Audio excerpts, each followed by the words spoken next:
So welcome to the computer graphics practice video on the task bump mapping. So bump mapping is related to another technique called normal mapping. And the idea here is that although currently we saw UV mapping where we mapped an image that specifies more granular color values for the surface, then with bump mapping or normal mapping we specify more granular normals or changes in the normals, or kind of the changes of height of our face. So like this means that if you have your face somewhere geometrically it's kind of flat, but if our light calculations use the normal vector, then if we change the normal vector in a way where some of the normals are not perpendicular to the surface, then our light calculations will behave in a way as the surface would look like this. Although in the geometric definition, like if you look at it from a side, then it's still flat, but if you look at it from above, because of the normals have been changed and the light calculations reflect that change, then it seems like there's this curvature or a bump or discrepancy in the flatness of the surface there. So this is something that we're going to do in this task. And you can see this down here. So we have this texture mapped to this quad, like what you did in the previous task. So this task kind of expects you have done the previous task already. And you can also see that there is some kind of another texture or some kind of thing here. So this is actually the displacements of the normals such that the light this one, such that the light also reflects this. So okay, this is quite an involved task, and this is why it's 2 points. So what we'll be using is this finite difference method. So there are 3 different finite difference methods: central difference, forward difference, and backward difference. I'm going to use central difference because I like that more than the others. But the idea is that, well, if we have this bump map, so this bump map is just an image with some like values representing the height. So if you look at it from a side, it would be maybe something like this. So we have some pixel values. Each has like a single channel value. Maybe 0 is down here and 1 is up here. And these are 255 if you want. And there are those like bumps, or this image kind of represents those heights or bumps that we want to map to our surface in order to displace the normals. And the question here is that how do we kind of know which way our normals should be pointing or should be changed if we only know the heights of the bumps here. And let me change this a bit. And the solution to this is kind of that we need kind of the derivative of this function. So this is some kind of a function, and we need to know how this changes. So the information that at this point we have 0 and at this point we have 1 doesn't tell us much by itself, but what does is that when we move from one point to another, the function changes by 1. So this change that here we increase, here we stay the same, and here we decrease, this is what we want to use, want to find out and then use to change our normals. And the way to do this is either by central or like one of the finite difference methods. Of course, you could like do other things, and often like in math classes you do analytical stuff. But in like computer graphics, we prefer these discrete methods that don't find the exact result, but find the close enough result. For example, like in the finite difference, in the central difference method, if we want to know the change around this point here, then we sample from one point before and one point after, and this will be 1, this will be 0. And now I have to check this, so we take the one afterwards, 1, and we subtract the one that was before, minus 0, this is equal to 1, and so we know that, now we know that at this point there is this gradient 1. Now you could use like a backward difference and also find 1 and so on, but yeah, so currently I used this method here. If you use forward difference at this point, then you get 0, but at this point you would get 1. So there are like those subtle differences in all of those methods. And then we can use this one to kind of change our normal. So if our normal everywhere is, let's write, so normal stuff here.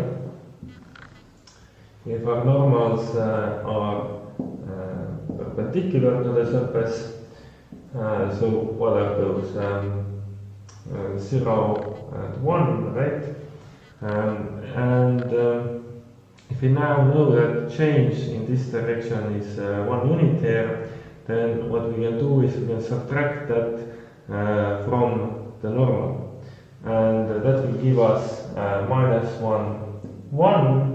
And when we normalize this, we get some, what do we get? Square root 2, minus square root 2, and square root 2.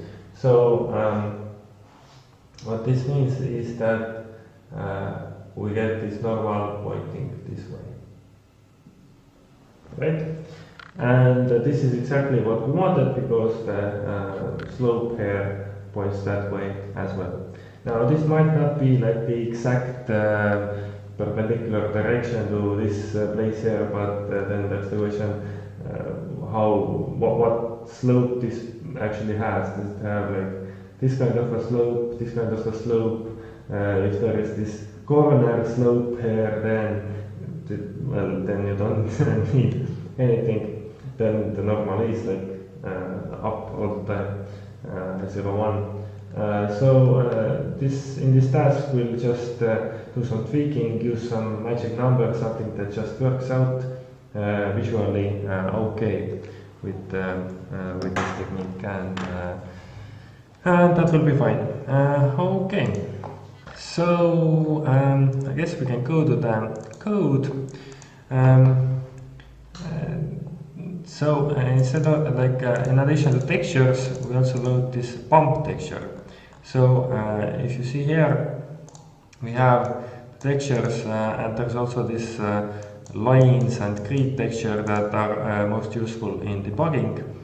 And there's also different bump textures. So feel free to change this the bump texture you use, but know that different bump textures here have a different resolution, so you need to sample them at different places. Of course, the most dynamic solution would be to find out what's the resolution of the texture, and then sample 1 pixel, 1 point value to the right and 1 point value to the left. But you don't have to do that here. We can just use some small steps and see where this gets us. But with those small steps, you should use only one of those. But you can try out different ones and see how this works out. Now it says configure the bump texture and configure the other textures. And do what you did in the previous task. So let's go see what we did here. With textures, we did something like this. So the filters were okay. We wanted repeat wrapping now. We need this here as well, maybe, we'll see. And we'll push this texture to the textures array. And a similar thing we're going to do up here. And we're going to assign it not to the textures array, but to the bump texture variable. So it will be there. And yeah, so here is this function rotate plane. So do a rotation here, and it says rotate in the range minus 15 degrees to 15 degrees. So use cosine function for interpolation. You can increase this. See what happens if you put 45 here. The thing is, like I mentioned on the whiteboard, that if you have something that kind of looks bumpy from above or from some like small angle, with this bump mapping technique, the normals are changed. Then when you look at it from a larger angle or perpendicular, then it's flat. Then you can see that it's actually flat. But as soon as the angle changes, you will start to see like there should be some shapes because the light behaves in that way. So this is why there is this task here to rotate the plane. Don't forget about this. Okay, we create some quads. We send the textures to our shaders, and down here. So up here everything is okay. Receive the texture uniforms here as well. So let's copy the code from the previous. We want the texture and we want the bump texture. And this is the part of the task. So you can also test directional light if you want here, but I guess we'll kind of start with this then. So first we need to find the gradient vector. So the gradient vector is the vector, just a vector that shows the derivative in both directions.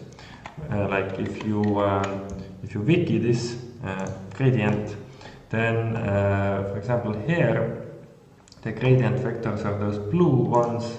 Let's enlarge this, and you can see that this vector has 0 in the vertical component and well -1 in the horizontal component. So they all point this way, and the gradient also goes this way. Now maybe they should be the other way around, I don't know.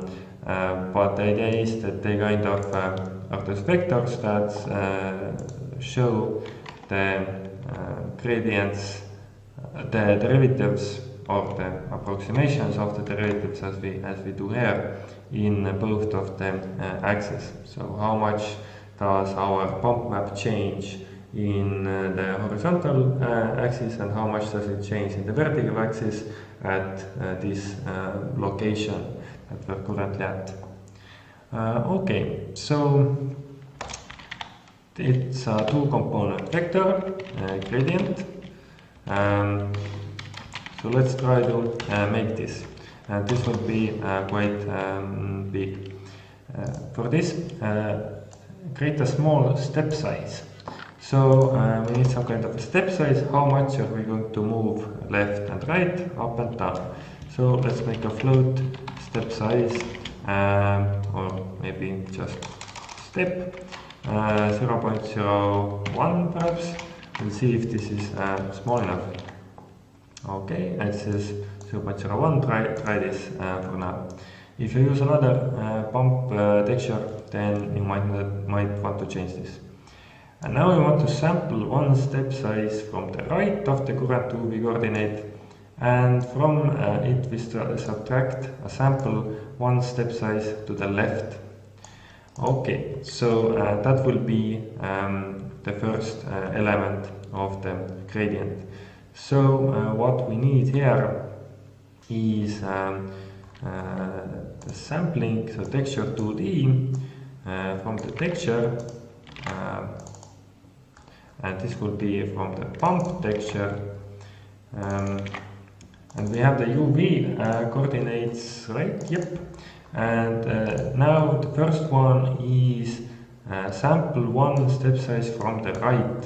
So to the right we need to add our step, and our step will be this step size in the x-axis and 0 in the y-axis.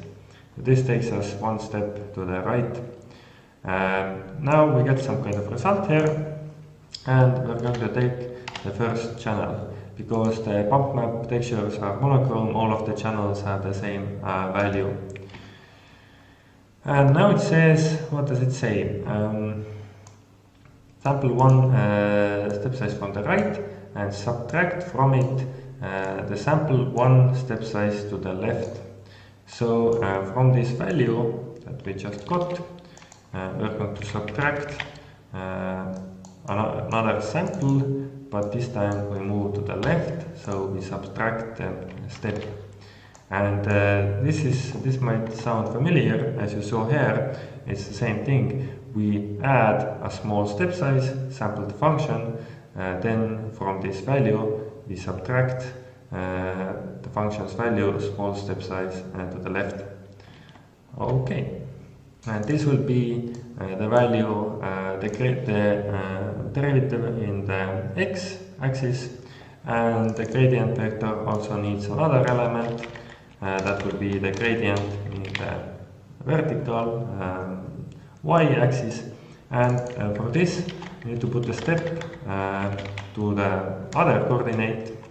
So step goes to the y coordinate now, and let's check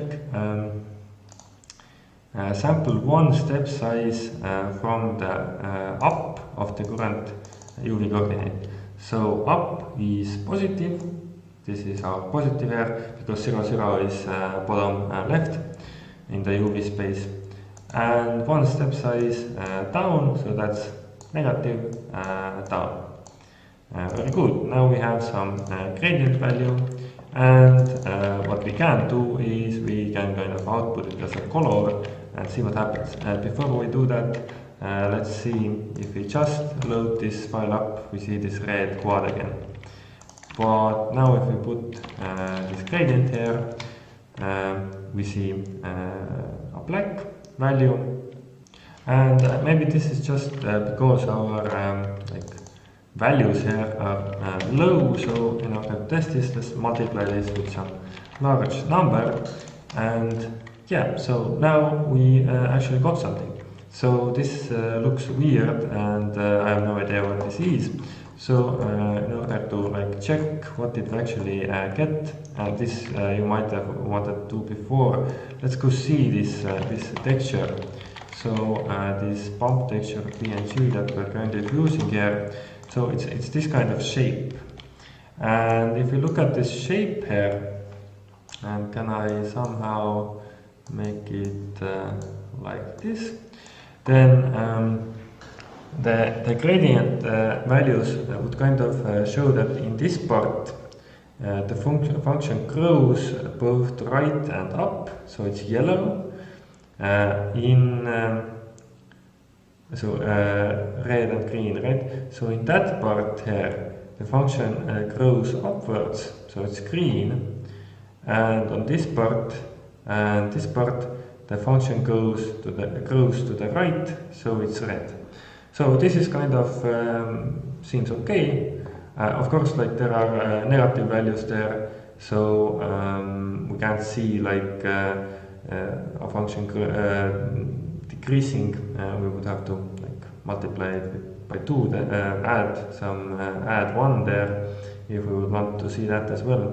But currently it seems kind of okay. Growing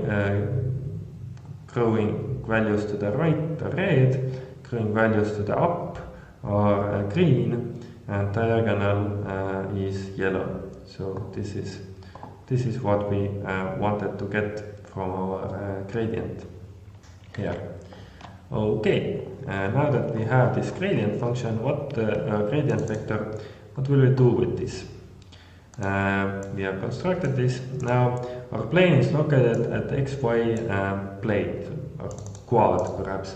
This means that in local coordinates z is 0. Now we need to construct a normal shift vector from the gradient. So this is now a 3-dimensional vector. So the gradient is only 2-dimensional. It represents this the changes on our plane, but because we're in 3 dimensions and we want to use those changes on this plane on the 3-dimensional normals of that plane, then we need to create this, I don't know, normal shift. It can be, you can name it what you want. And this we will be subtracting from the normal vector. So as you saw before, if we subtract our gradient from the normal, we'll tilt the normal to the correct direction. Now let's construct this normal shift, and this will just because our plane our quad is located in the xy plane, that the final z coordinate is 0, so it's just gradient 0. And after this, we want to be totally correct, we want to multiply this normal shift vector with the normal matrix. So the thing is that now this vector is in our local space, but because we want to modify our normals which are in workspace, in I space by this, then we need to move this to our I space as well. You can see this interpolated normal, this n that we have here, this has been taken into camera space. And this is, well, not currently, but we'll use this in our lighting calculations. But the whole idea here is to modify the normals used in the lighting calculations. Okay, so how do we do this? We have this normal shift and we want to subtract it. So subtract it from the normal and normalize, and we want to multiply it with the normal matrix. So because I know we need to use this normal shift down here as well. Well, we could make a copy, but what we're going to do is we're going to say that our new normal will be our previous normal minus, because it says subtracted, right? Subtracted from the normal.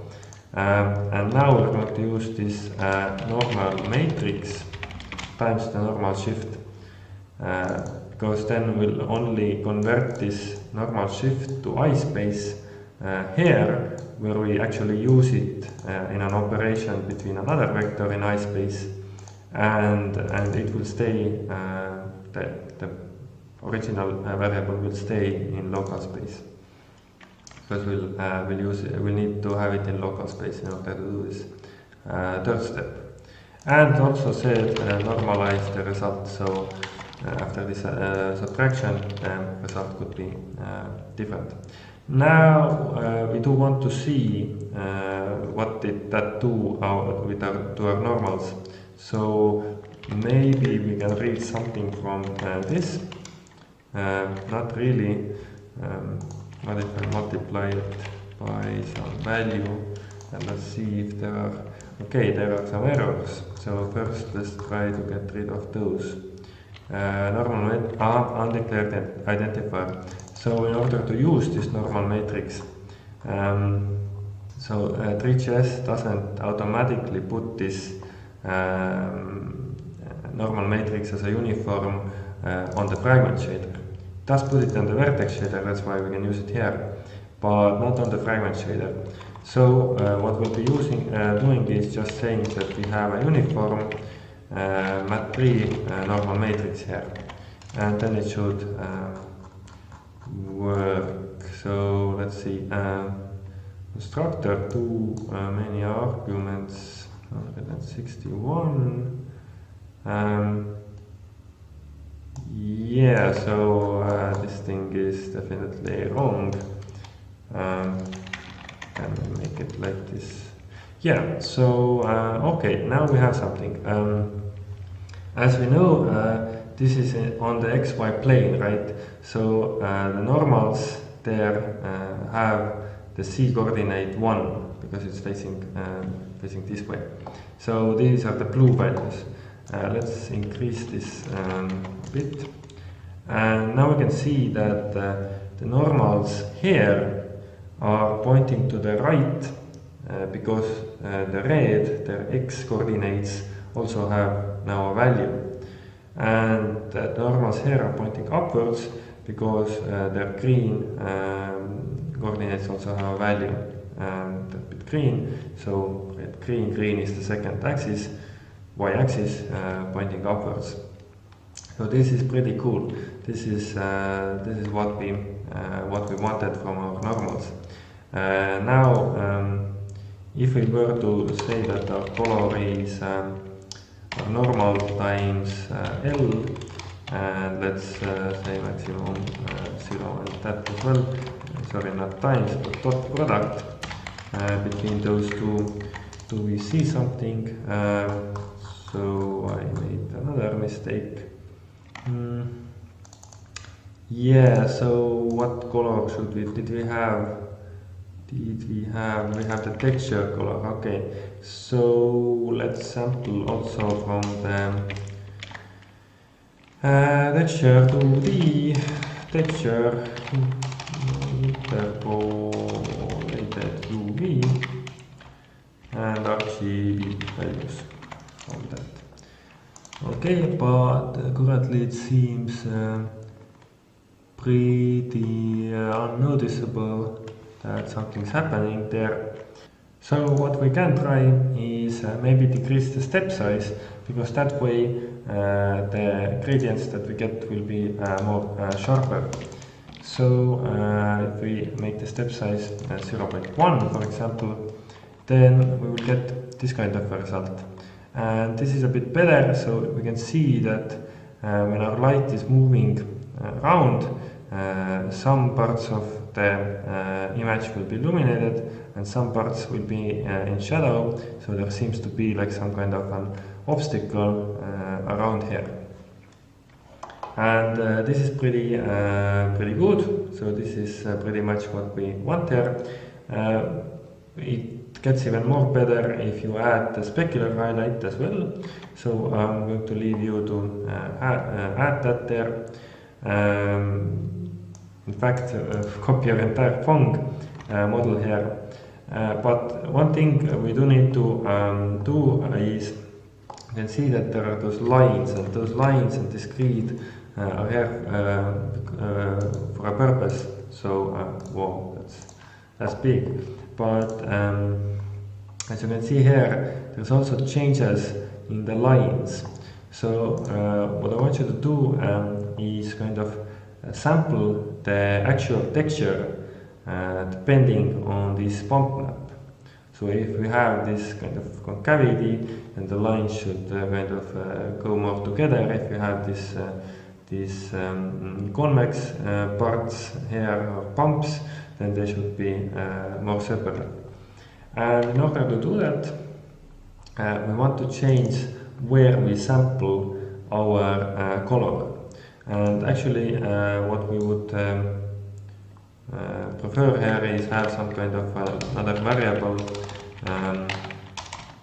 maybe text color, something like that, that we will use later in our lighting calculations here. So text color, and have the whole Phong lighting model here. So what we want to do is we want to change this UV coordinate by some small amount, and so it's also said here. So if you want the affected surface is deformed, we want to add a small factor of the normal shift xy the one in local space to the UV coordinates. And small factor, we can try, for example, this factor. So we add the UV coordinates, the small factor of the normal shift and the XY of it. Of course, we could use the gradient here as well. So maybe just put a gradient here would be wise as well. So now if we look at those discrete lines, then when there is this concavity, then the lines are kind of going closer together, and on those like bumpy areas they kind of seem spread out. So this gives this effect, I think, that this might be like made out of metal and someone has kind of pumped this pump onto this metal surface, and now the paint on it has also deformed together with the surface.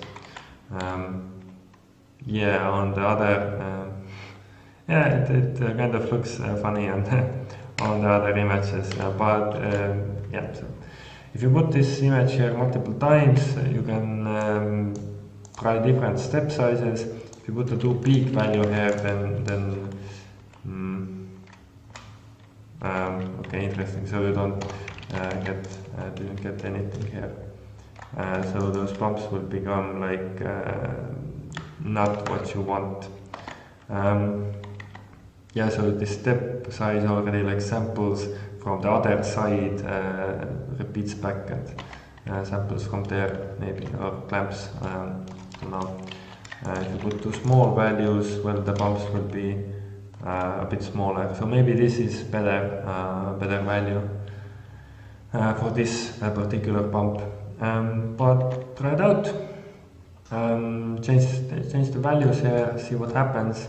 You can try with different bump maps. Put your lighting model here and see how this affects things. Pay attention to the specular highlight, that's pretty cool. And yeah, so that's pretty much it about this task. Have fun.